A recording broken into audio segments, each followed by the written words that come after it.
Y tengo 51 años y vivo en Montevideo y soy docente y adscripto en secundario. ¿En qué edad empezaste a vivir la dictadura? ¿Qué edad tenías tu clase? Y en el 72, el 9 de mayo del 72, llevan preso a mi padre. Yo tenía 10 años. Yo nací el 13 de enero del 62. Entonces cuando él lo llevan preso, en mayo del 72, yo tenía 10 años. Entonces arrancó ahí. ¿Vos te diste cuenta de lo que estaba pasando o no estabas al tanto, digamos, por la edad que tenías, ¿no? Que tenías 10 años. No, yo no entendía qué pasaba. Por supuesto que nos explicaban, sí, qué pasaba, pero a los 10 años uno todavía no tiene desarrollado el concepto de abstracción. Entonces uno no se da cuenta, un niño de 10 años no se da cuenta de determinadas cosas.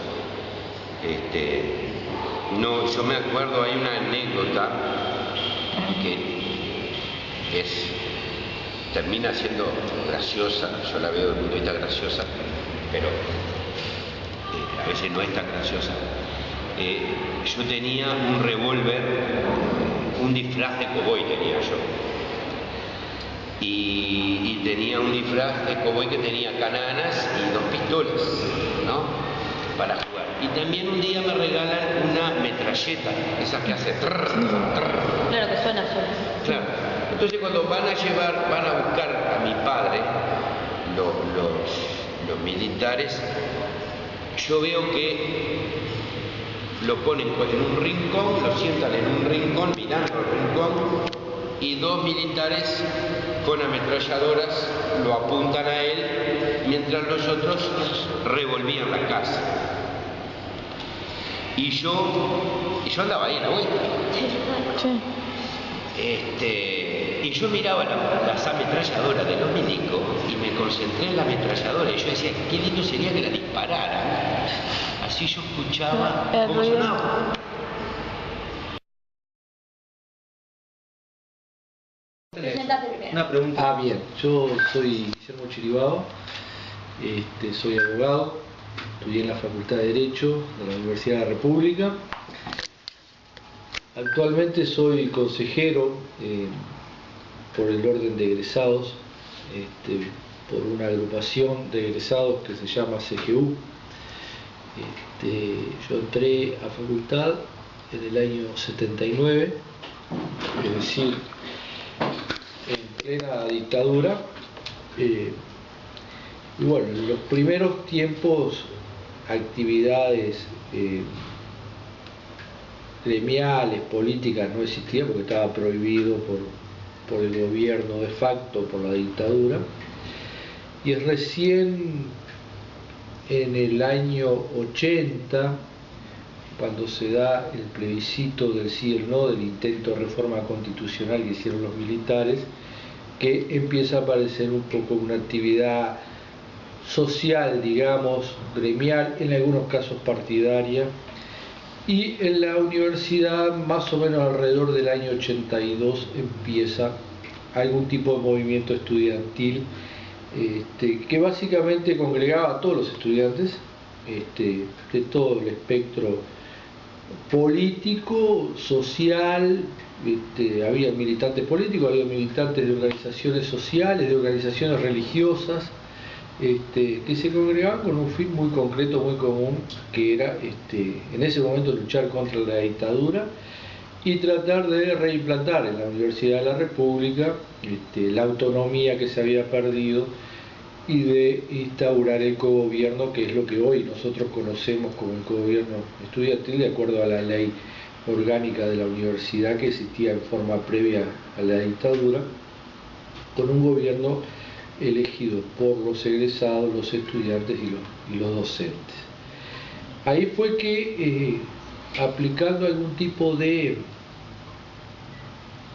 situaciones muy imaginativas, se llegó a formar una asociación civil cultural sin fines de lucro que se llamó en ese momento ASEP, Asociación de Estudiantes de la Enseñanza Pública. Esa asociación, en principio no se la mezclaba con la FEU porque la FEU estaba prohibida, o sea que no se podía nombrar la FEU como no se podía nombrar algunos partidos políticos, como no se podían nombrar algunos dirigentes políticos o algunas otras organizaciones sindicales como la famosa CNT, o sea que tampoco se podía nombrar ni formar parte porque estaban desintegradas y estaban fuera de funcionamiento. Entonces se empieza con esas actividades que eran actividades más bien sociales, donde se daban candombailes o algunas jornadas de estudiantes,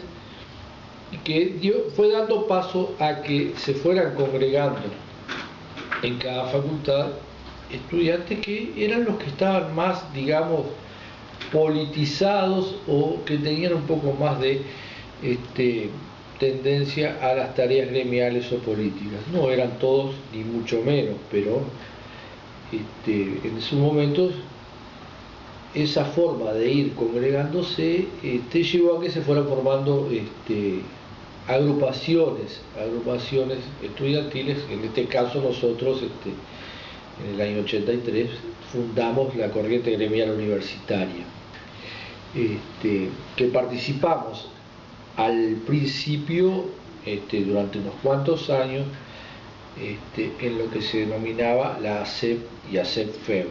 Después hubo una ruptura, porque ya en tiempos de democracia las cuestiones cambiaron, ya no había ese enemigo común que era la dictadura, sino que ya se empezaba a partidarizar los gremios y a mezclar la situación gremial con situaciones políticas que CGU nunca estuvo de acuerdo, a pesar de que todos los integrantes de CGU, cada uno en mayor o menor medida tenía una opción política y algunos militaban políticamente en algún partido, mucha gente del Partido Nacional, pero había compañeros que eran militantes de otros partidos fundadores, tuvimos anarquistas, tuvimos del Partido Colorado, tuvimos gente del Frente. Pero como nos quedamos sin espacio en la CEP-FEU, llegó un momento que CGU se abrió, desapareció, y bueno, eso fue un poco a grandes rasgos la historia de los orígenes de CGU y un poco a grandes rasgos lo que pasó en la época de la dictadura a nivel de estudiantes y básicamente en la Facultad de Derecho, que es donde...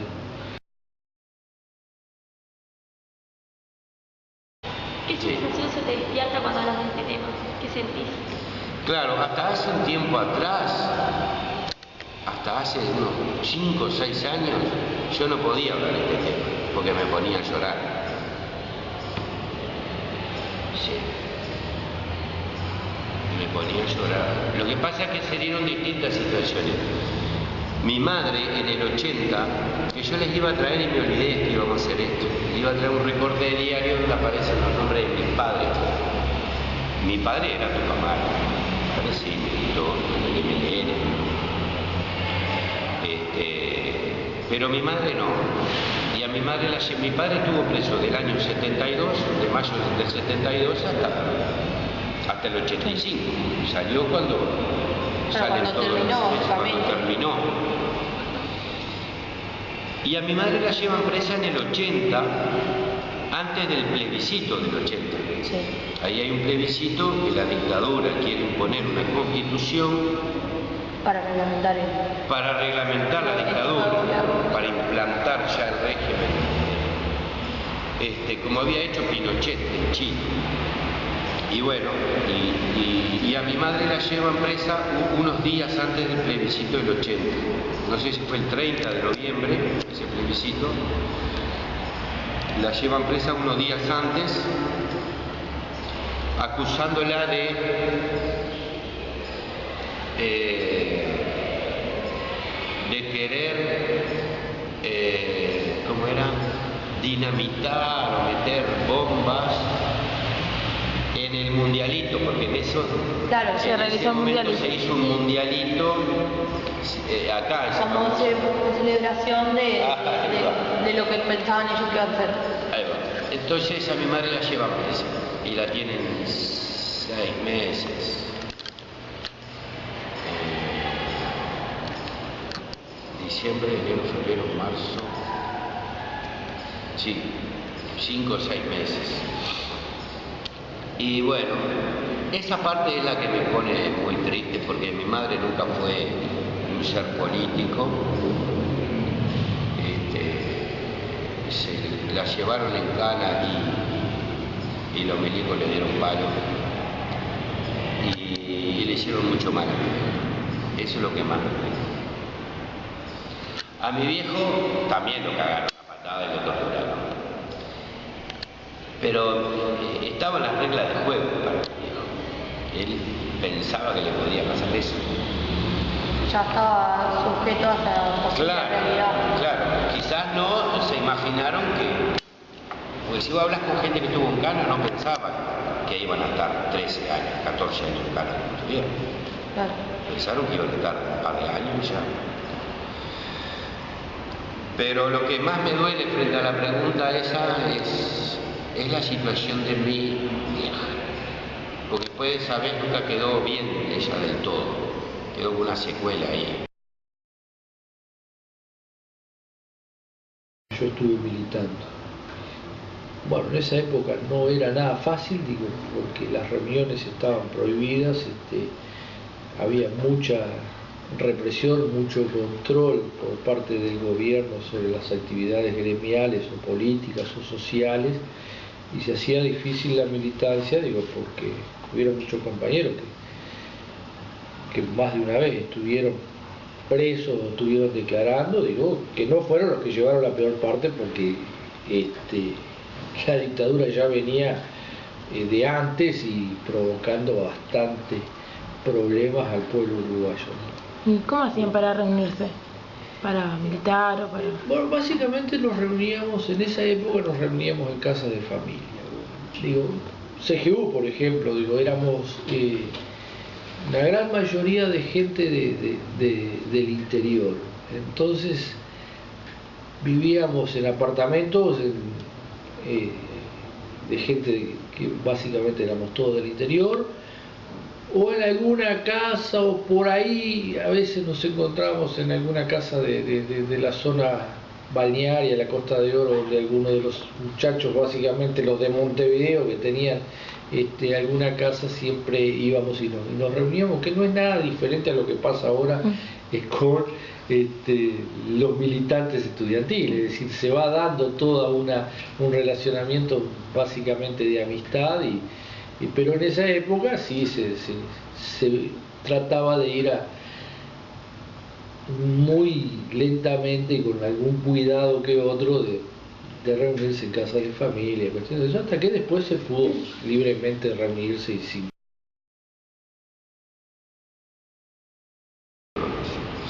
Yo ahora empiezo en el MUME, en el Museo de la Memoria. Me llamó Elvio Ferrario, que es el director del museo, y para leer unos cuentos que escribió mi viejo cuando estaba en Cana. Entonces, la noche de los museos, que me parece que es el 1 de diciembre, Sí, por esa fecha.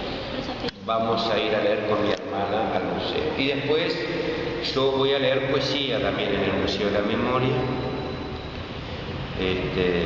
Pero la poesía no es solamente... La poesía habla sobre... es utopía ósea, se llama. Es un libro que voy a sacar yo ahora dentro de poco.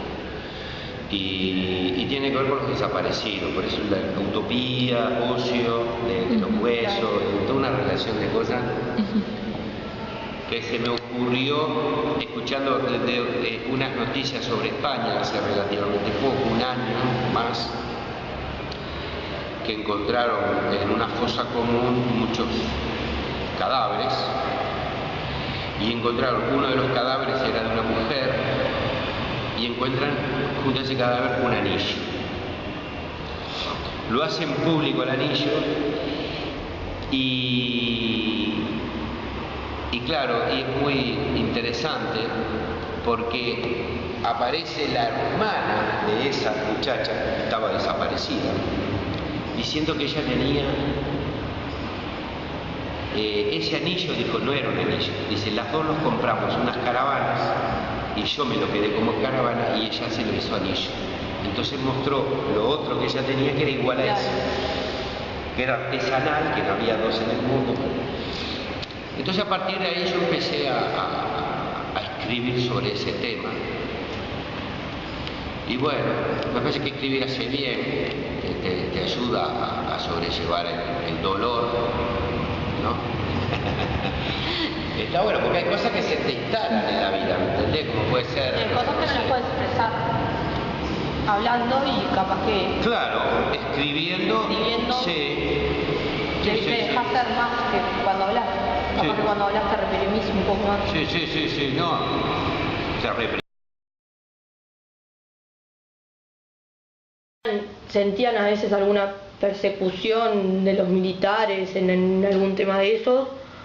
No, persecución había, digo, sí, sin duda, digo, y las reuniones, digo, cuando se convocaban básicamente al principio de boca en boca, y por eso decía que teníamos que tratar de tener algún tipo de mínima seguridad en el sentido de que no se podía muchas veces andar divulgando los lugares donde nos reuníamos o los temas que íbamos a tratar o cuestiones de esas, y a veces disfrazamos alguna reunión como la de un cumpleaños, como un asado o como cuestiones de esas. Eso fue al principio, ¿verdad? Digo que se hacía difícil, digo, porque el control era bastante grande, y más siempre pasó que la dictadura históricamente, no solo la dictadura de Uruguay, pero en todos lados tenía una gran preocupación por el control de los estudiantes. Es decir, que ellos veían que los estudiantes era donde podía darse una situación de mayor resistencia, que en los hechos ocurrió así, digo, porque al principio del golpe de la dictadura, con persecuciones a estudiantes, con estudiantes muertos, con estudiantes presos, con estudiantes desaparecidos, y bueno, y al final, digo, también, digo, fue muy difícil, digo. Por supuesto que había estudiantes que tenían mayor o menor involucramiento con todas estas cuestiones, no todos estaban controlados, no todos estaban seguidos, pero digo, se notaba, digo, y se notaba dentro de facultad, digo, había personas, digo, que claramente no eran estudiantes y que venían a controlar qué era lo que estaba pasando en los corredores o en las clases. Es decir, fue muy llamativo. Incluso un profesor de Derecho Penal de la facultad, cuando nosotros veníamos, venía con la custodia militar que quedaban afuera del salón esperándolo al profesor, ¿no? Y más de una vez amenazó a los estudiantes con hacerlos sacar de clase con sus custodias.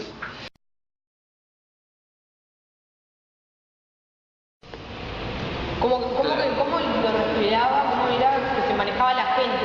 Digo? Claro, hay como dos momentos distintos, ¿no? Wow, qué pregunta es. Hay como dos momentos distintos y como lugares distintos. A ver, momentos distintos fue cuando en los momentos de más represión, que fue ahí, al menos en mi familia. En el año 72, después que llevan preso a mi padre, a mi casa la allanaron como 20 y pico de veces. Y iban a cualquier hora.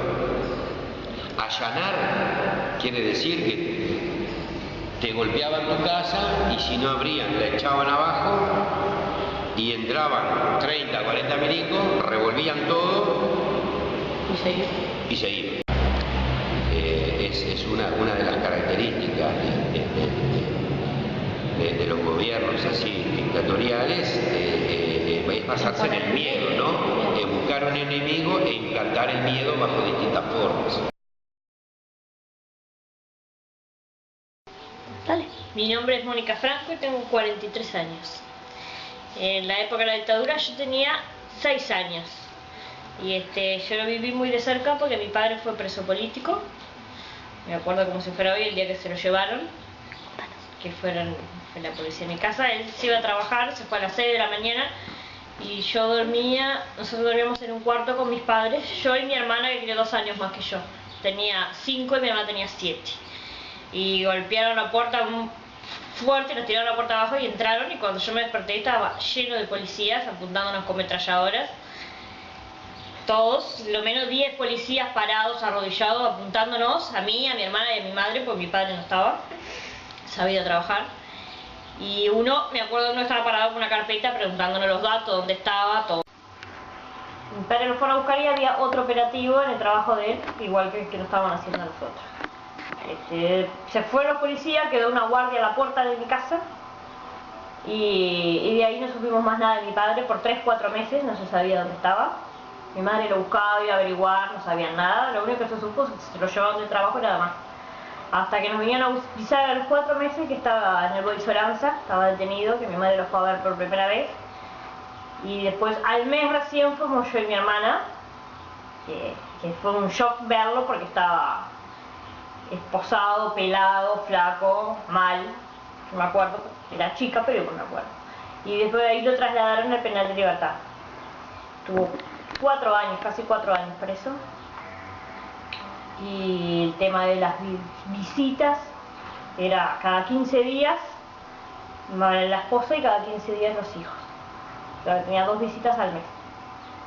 Y nosotros teníamos que faltar a la escuela porque había que irse 4:30 de la mañana de mi casa para poder llegar a las 7 a Libertad, porque mientras te revisan, te controlan todo, y la visita era a la 1 de la tarde recién. Estábamos todas esas horas en espera y te revisaban todo, la guardia te revisaba, te manoseaban, seas niño, mujer. Las mujeres era peor, yo era niña y te revisaban todo, te desnudaban, te revisaban todo y te hacían pasar 3-4 rejas, y después, bueno, tenías que esperar que te llamaran porque era de a tandas, de a 10-12 padres que visitan a los hijos, y vos lo veías venir a tus padres que venían esposados con las manos atrás y la cabeza baja, atados unos a otros, encadenados.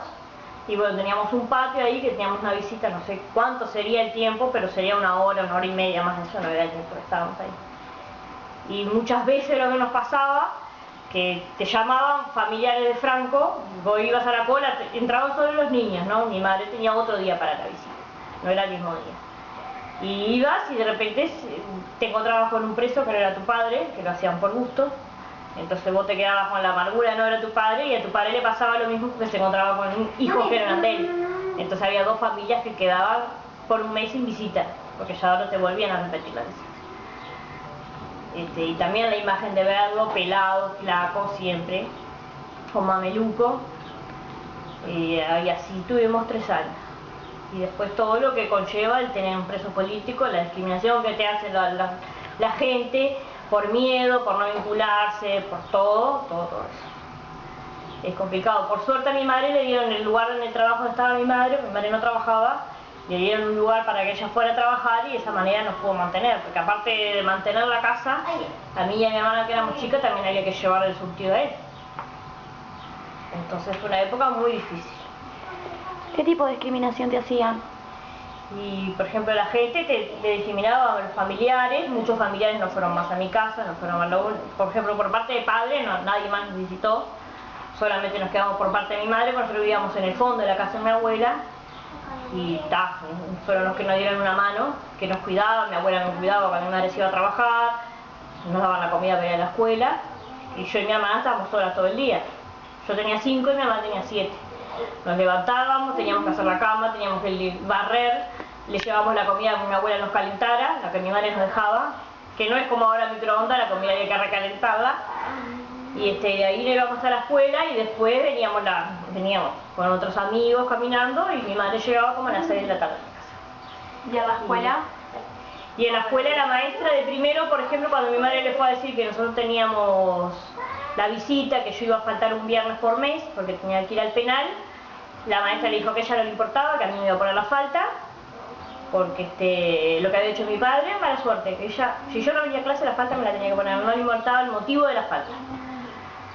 Y en segundo año la maestra dijo que no había problema, que yo ya sabía que las veces que tuviera que ir a la visita, que no me iba a computar la falta, no tenía problema. Pues la maestra de primero se ve que era pose militar o algo, porque era bravísima. Y yo en quinto año, cuando seleccionaban los abanderados, yo era abanderada y me fueron a decir personalmente en la clase que a mí no me iban a dar la bandera porque era una vergüenza, que mi padre había traicionado a la patria, entonces yo no merecía llevar la bandera y no me dejaron ser abanderada de la escuela. Que eso para mí fue un dolor, que es esto, bueno, pasé igual como era nota, pero fue un año choqueante. Y después de eso, cuando murió tu padre, que generó secuelas, le quedaron secuelas, Sí. fue difícil. Fue muy difícil. Mi padre o sea, tiene problemas. Yo no me hoy por hoy no me doy con él, porque aparte de eso él después tomaba alcohol, entonces él cuando tomaba a nosotros nos torturaba psicológicamente, a nosotros nos torturaba a todo el núcleo familiar, se ve que lo mismo que le hacían a él nos hacía a nosotros. Y tenía muchas pesadillas de noche, gritaba mucho, lloraba y sí. ¿Y qué sensación te da al hablar de este tema? ¿Te duele? ¿Qué sentimientos te despierta? ¿Qué sensaciones? Sí, te duele y te hace recordar cosas que de repente no las tenés todos los días en el presente. Pero sí, te duele. Y a veces cuando escuchas a la gente, ay, en la dictadura estábamos mejor, pero a veces no es así, hay que ver caso por caso porque no se estaba mejor en la dictadura. Si no te tocó en carne propia, mucha gente dice, ah, la dictadura está mejor porque no estarían estos gurises acá drogándose y esto y lo otro, pero o sea, no está buena la dictadura. 1, 2, 3, va.